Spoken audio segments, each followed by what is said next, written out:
Muito bem, desfrutando da comunhão com Deus. Queria fazer uma pergunta antes de ler o texto do Salmo 84. Você já entendeu por que você está vivo, por que você foi criado e por que Jesus Cristo veio a esse mundo? O pecado de Adão é o nosso pecado. Adão disse sim para a serpente, sim para o diabo e não para a palavra de Deus. E ali ele morre espiritualmente, ele perde aquele contato direto com Deus, e aí a sua vida se torna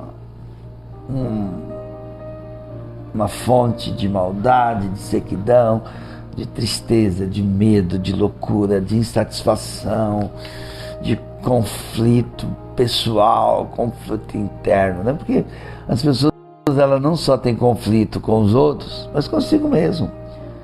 E a maioria dos conflitos, né, que as pessoas vivenciam e não conseguem buscar a resposta, e a resposta é Cristo, a maioria acabam tirando a vida, né? Porque ela vê aquela perturbação, aquela loucura, não tem paz, não tem alegria, não consegue driblar as dificuldades da vida. Depois que o pecado entrou, a gente foi contaminado, as coisas ficaram difíceis, desafiadoras, mas a comunhão com Deus tem que ser o alvo do cristão. Quietude, solitude, lugar secreto, né? Jesus fala, entra no teu quarto, ora ao teu Pai. Então, comece assim, a cada manhã. Começa com poucos minutos, com 5 minutos, com 10, 15. Mas vai contemplando Cristo na palavra, as histórias, as parábolas, as experiências de Jesus. Eu também, claro, a gente tem que ler o Antigo Testamento, tem umas histórias maravilhosas, né? Quando você começa a estudar Josué, onde que Deus levanta ele para ensinar o povo que saiu do Egito a viver na vitória de Deus, né? Porque ele sai de um sistema maluco de Faraó, de derrota, e Deus começa a fazer milagres assim tão visíveis. Quando eu leio esses livros, o meu coração se apaixona mais e mais pelo Senhor Jesus, e eu sou desafiado a ter comunhão com Deus e a crescer. Eu quero crescer espiritualmente, eu quero crescer como pessoa, eu quero crescer nos meus relacionamentos, dos mais diferentes, né? Família, igreja, amigos, negócios, trabalho, mas tendo a comunhão com Deus. O filtro da minha vida, da minha fé, tem que ser a palavra, tem que ser Cristo. O mais que hoje muitos pregadores famosos, né, estão vindo nas redes sociais relativizando a Bíblia, relativizando a ortodoxia, e eles estão atraindo multidões assim, mas sabe qual é o perigo?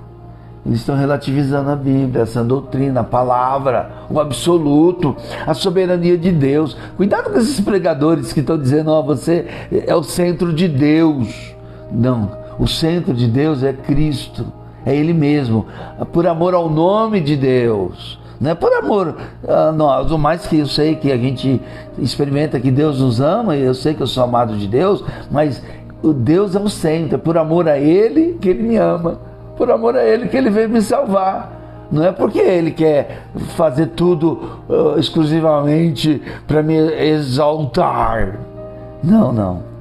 Então, tem coisas boas na internet, sim, mas tem umas coisas perigosas que tem feito muita gente cristã se revoltar.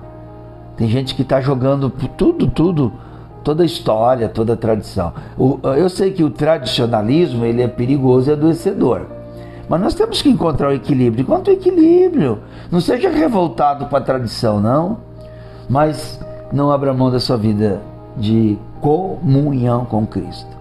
Analisando a palavra, Deus vai usar pessoas para ministrar na nossa vida, homens e mulheres de Deus, eu creio nisso, tá? Mas a principal fonte é a palavra, é a comunhão, o Espírito Santo que se move na gente, que intercede. Tem coisas que eu não entendo ainda da Bíblia, minha mente ainda é limitada, mas lembre-se que a Bíblia revela a pessoa de Cristo. Por isso que A vida cristã é Cristo vivendo em você. Cristo vivendo em você, vai vir sanidade, serenidade, libertação, cura, santificação, a cada dia, crescimento, para a gente viver melhor um com o outro. Então olha que texto magnífico. Porquanto pelo vale de Baca fazem dele um manancial. A primeira chuva cobre de bênção. Vale de Baca aqui é uma ideia de sequidão, tá? De coisa estranha, pesada, é uma metáfora dos Salmos, né? Os Salmos são cheios de metáforas. Mas agora, ele está dizendo que tem uma fonte espiritual. Deus nos criou a sua imagem e semelhança, o pecado roubou, e aí a gente começa a dar ênfase nas coisas do mundo e vive essa loucura e adoece. Ainda mais hoje, no século XXI, tem tanto barulho, né? Tanta coisa, tanta informação, tanta facilidade, que a Bíblia vai dizer ali em Apocalipse, em Laodiceia, que era uma cidade muito rica, muito abastada, muito próspera. Eles deixaram Deus em segundo plano. As coisas materiais estavam tão assim, abundantes, né, na vida deles, que o Senhor Jesus está dizendo: olha, vocês deixaram de fora. Eu estou à porta e bato. Eu aconselho que compre colírios e ouro. Então, eles tinham uma vida farta, gente. Só que isso não estava dando sentido e mais ainda não estava agradando a Deus. Deus quer fazer uma obra em nós para a gente viver para a glória dele. Então, olha só, o Vale de Baca são as dificuldades da vida, mas que tem um manancial de vida, né? A reflexão passada a gente falou qual é a sua fonte. E aqui eu diria que o Salmo está nos chamando para a fonte que é Cristo, para a fonte da comunhão. Quanto mais você conhecer o Senhor, você vai despojando da sua natureza terrena, carnal, adâmica. E eu preciso entender que há um manancial, há uma chuva, ele diz essa chuva que cobre de bênção. A chuva que na época, né, ela supria os reservatórios, porque hoje a gente do sul aqui tem muita chuva, mas naquele contexto a chuva era algo assim bem raro mesmo, e talvez até hoje, né? Mas que a chuva de Deus, a bênção de Deus esteja regando você de tal maneira que as bênçãos espirituais, eu creio que Deus tem bênçãos materiais, mas a maior bênção é ser aceito, é ser amado, é ser perdoado, é ter Cristo vivendo em nós. Então, vai ter lutas, o IPTU está chegando, o IPVA está chegando, as contas, quem tem escola de criança, faculdade, olha, meu pai. Mas louvado seja Deus pelas contas, pela vida, mas a maior bênção é que Cristo supre as minhas carências. Senhor, me ensina e me ajuda a desfrutar das bênçãos, das carências. Às vezes eu quero ser aceito, quero ser elogiado, quero ser promovido, mas, Senhor, se não for para a Tua glória, me ensina a viver para a Tua glória. E aqui o texto vai dizer, vão sempre aumentando a força, cada um deles comparece perante Deus em Sião. Lembra que eu falei que Sião era o lugar da presença de Deus? E agora, a Sião nosso é Cristo, que se manifesta na comunhão da igreja, manifesta em nós, na palavra.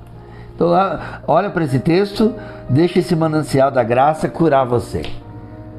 Toma posse da cura, agradeça já a sua cura pela fé, o justo viverá pela fé. Agradeça o suprimento, o alívio, porque ele diz aqui, vão aumentando a força. Mas ele diz que cada um compareça diante de Deus. Coloque diante de Deus a sua necessidade hoje, tá bom? Coloque diante de Deus a sua petição, a sua súplica, mas agradeça, louva a Deus. Senhor, me ensina a louvar, me ensina a agradecer. Que Deus te abençoe e não negligencie a sua vida de comunhão, porque a força que você precisa está em Cristo. Não está no dinheiro, não está no sucesso, não está nas pessoas, não está em você, não está no mundo, mas está em Cristo. Vamos viver para Deus, na força dele, porque maior é o que está em mim do que o que está no mundo. Grande abraço, graça e paz.